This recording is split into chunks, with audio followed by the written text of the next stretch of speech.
Assalamualaikum warahmatullahi wabarakatuh. Perkenalkan, nama saya Ahmad Rizky dari Pendidikan Geografi 2019. Di sini saya akan memaparkan tentang materi proses pembentukan Indonesia menurut Robert Hall. Next.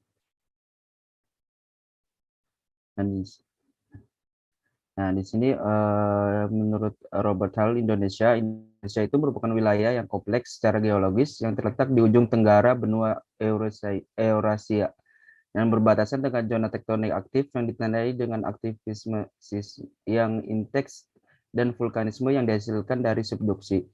Lalu Indonesia bagian barat sebagian besar dilatar belakangi oleh kerak benua, tetapi di Indonesia bagian timur terdapat lebih banyak busur dan kerak ofiolitik serta beberapa cekungan samudera muda.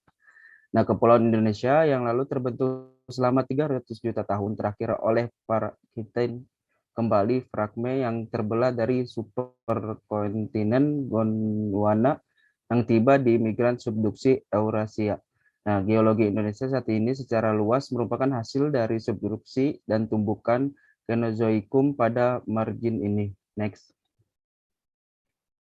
Nah, lalu itu ada faktor kapur yang mana margin aktif kapur ditafsirkan telah membentang sepanjang Sumatera ke Jawa sebagian barat dan kemudian berlanjut ke timur laut melalui Kalimantan Tenggara dan ke Sulawesi bagian barat.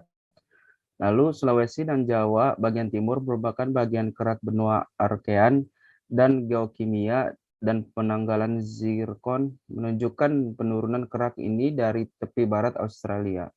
Nah, subduksi berhenti pada kapur akhir setelah tumbukan blok ini dengan Sundalandia. Nah, granit kapur terbesar luas di pegunungan Sewaner, di Sarawak Barat, di paparan Sunda, dan di Semenanjung Tai Melayu. Next. Nah, di sini terdapat sejarah Kenozoik Indonesia.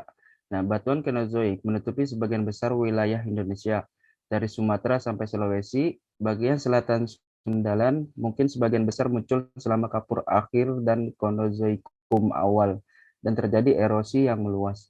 Nah, lalu ada sedikit bukti subduksi, meskipun ada aktivitas vulkanis kecil di Sumatera bagian selatan dan Sulawesi. Pada awal Kenozoikum, mungkin ada batas pasif di sebagian besar wilayah Indonesia. Next. Nah, di sini ada Eosen, yang mana inisiasi subduksi Eosen, India bergerak ke utara selama Kapur untuk bertabrakan dengan Asia pada Kenozoikum awal, tetapi melewati ke barat Sumatera. Australia mulai bergerak cepat ke utara dari sekitar 45 juta tahun yang lalu di Eosen. Pada saat ini, subduksi ke utara kembali terjadi di bagian Indonesia yang menghasilkan batuan vulkanik yang terbesar luas di migran aktif. Dari Eosen hingga Miosen awal, busur Halmahera aktif di Pasifik Barat, jauh di utara Australia, di atas subduksi yang menukik ke utara. Juga pada Eosen, subduksi ke selatan dari Proto-Laut Cina Selatan dimulai dari sisi utara Sundalandia. Lalu ada rifting Eosen. Di pedalaman Sundaland, rifting yang meluas dimulai pada waktu yang sama dengan subduksi yang mengarah pada pembentukan. Di Sulawesi bagian barat, pengandapan air dangkal terus berlanjut, dan terdapat platform batu gamping yang luas di selatan. Bagian selatan selat ini relatif dangkal sekitar 1 km dan dilatar belakangi oleh kerak benua. Lalu selat utara terhubung dengan Samudera Laut Sulawesi. Next. Selanjutnya itu ada Miosen. Pada awal Miosen, oviolit ditempatkan oleh tumbukan antara Australia dan benua Sundalandia Sulawesi, dan antara benua Australia dan Halmahera lebih jauh ke timur Pasifik.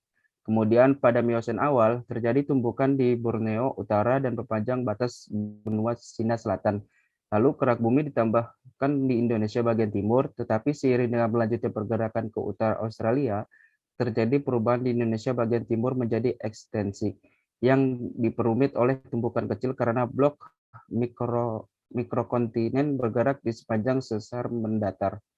Next.